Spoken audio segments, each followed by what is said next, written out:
Well, if you own a C8 Corvette or plan on getting a C8 Corvette, you either know you get a lot of questions or be ready for a lot of questions. Here are the five most common questions I get while I drive my C8 Corvette around.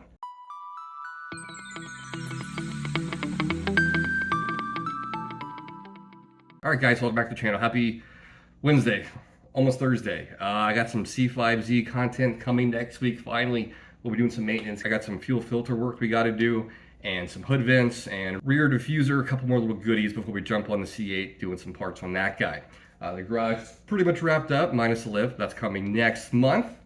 But I'm excited to get back into just working on cars. I'm really garaged out, you know? So yeah, I've had my C8 Corvette almost 9 months, which is crazy. I was waiting almost 2 years, and I'm almost had it a year now. Insane. With that, I noticed that when I drive it, I get a lot of questions. I don't mind the questions. I'll happily answer them, assuming I have time. Especially on nice days with the top off, people just feel like they just talk to me at a light. I don't mind. A lot of times at drive-thrus, at gas stations, parking lots, you name it, people got questions. Here are the five most common. We'll start at number five, and number one being the most common question I get all the time. So number five question, and this is typically like a car meet or people that know cars, know the market, and that is simply, how much over sticker did I pay for my C8 Corvettes? And I simply say I didn't. A lot of times they just don't believe me, but it's true. I didn't. If you know the channel, watch the channel, I paid sticker and no more. Sometimes people get a little aggravated, like there's no way, that's impossible. If you know the market 3 years ago, you could not get one under sticker unless you were waiting a long time. Even now, MSRP is a good deal. People were paying $30K over sticker just a couple years ago. It's crazy. And even now, there's a little bit of a markup, even for base models. It's insane. So I understand the question and where they're coming from. But I simply explained how I did it. I got on a list, waited a year and a half, and got my car at MSRP. Most people accept that, some don't. It is what it is. So that was number five. Number four, this is curious people that have not seen one up close. They simply want to ask me if they can take a closer look. No problem with that at all. Typically at gas stations. And it's still weird, a 3-year-old car that's been out for 3 years. A lot of people have not seen one up close. Even at the Corvette I went to a few months ago, a lot of people walking around. For whatever reason, the gray, the ceramic matrix just really grabs people's attention, especially on a cloudy day. And people just come up to it, they want to see more of it. A lot of times they'll offer you want to sit in it, and they're like, whoa, they're kind of nervous about it. Like, it's fine, sit in it, I don't care. Makes me feel good, they're excited about it, it's kind of fun. And a lot of times I open the rear hatch and people don't even realize it's mid-engine. Like, well, it's mid-engine? I'm like, yeah, it's mid-engine. Like, oh, it's like a Ferrari. I'm like, sure. But yeah, people get really excited about it up close. They just want to see more of it.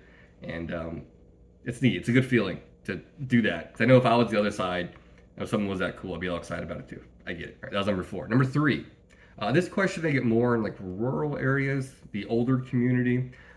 This happened as recently as about 2 weeks ago. And that is simply, what is it? And that question kind of catches me off guard. The car's been out a few years. And some people just aren't in the Corvette car community. You know, I forget that sometimes, that people don't follow stuff like I do.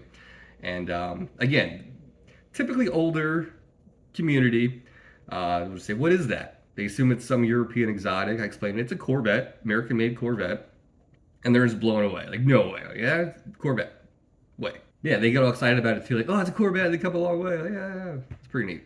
Number two.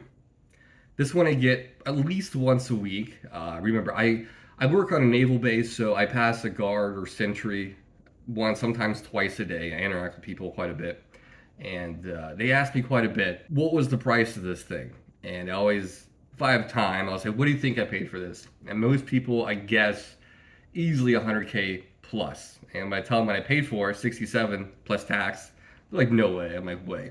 And they're like, man, my pickup cost that much. I'm like, I know, pickup trucks are expensive. It's crazy. But the Corvette team, I don't know how they do it, but they offer the C8 platform starting at 65, which is crazy. Yeah, people get really excited when I tell them the price, and they're just blown away. But I always tell them there's a catch. You got to wait a little bit to get that cost. And I do explain there are trim levels that can easily top 150, even at MSRP, you know, Z06, etc. This is a very entry level C8, great value brand behind me, but I'm proud of that. And the number one most question I get at least once a week, and this is the one question I'm always kind of like, oh, man, sometimes I don't have time to answer it. Kind of puts me on the spot, and that is what I do for a living. People see the car, they assume it's a lot more than it is, and that they assume I have some really cool exotic job. if I'm in a hurry, I'll just say YouTube.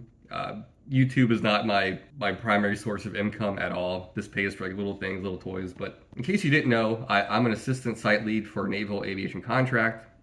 We work with E2C Hawkeyes. I love my job. It's really cool. I've been doing that in some capacity for 13 years. And before that, I was on submarines in the Navy, and then I did aviation in the Navy as well. Yeah, kind of a weird career path, but I like it, and it's fun. I don't mind my job. I love my job. It pays okay, and that with a little bit of YouTube revenue, not too bad. But yeah, sometimes if I have time, I'll explain what I do. But if I don't, I just say, nah, YouTube, my channel, follow my channel.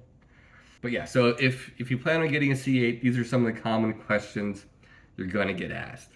So, and luckily, having the car 9 months, I have not gotten one negative comment. I've heard stories of people just being totally assy towards my gas stations and stuff.